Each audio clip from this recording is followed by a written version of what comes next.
Gusto lang namin kasing ma-assure na talaga ang City Hall is a drug-free workplace.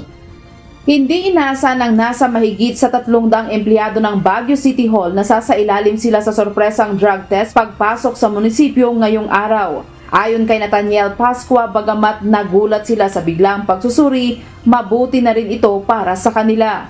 Oo naman, willing naman kami pagpa-drug test. Nung sinabing punta kami dito sa Mayor's Office, talagang go. Matik na yun. Para kay Teddy Alejandro, maganda rin na maipakita na kaisa sila sa layunin ng pamahalaan na magkaroon ng isang drug-free workplace.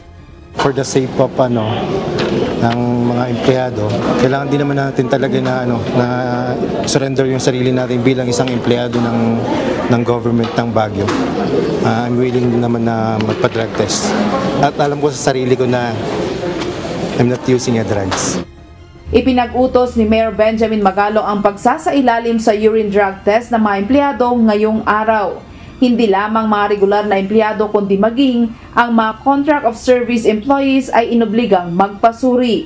Nais ni Mayor Magalong na matiyak na maayos at malinis sa droga ang mga empleyado ng pamahalaang panglungsod bilang pangunahing tagapagbigay ng serbisyo sa publiko. Unannounced yan. Kung pwede nga lahat, dapat Yun ang target namin, dapat lahat ng empleyado rito. Kaya ngayon, nandyan sila ngayon para binabantayan lahat-lahat, papasok. Pati ako, magkakaroon ako ng subject myself to drug test.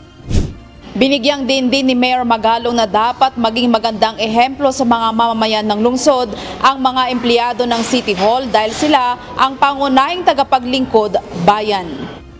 Ayon sa alkalde, matapos ang urine test ay isa sa ilalim sa confirmatory test ang sinumang magpupositibo sa drug substance.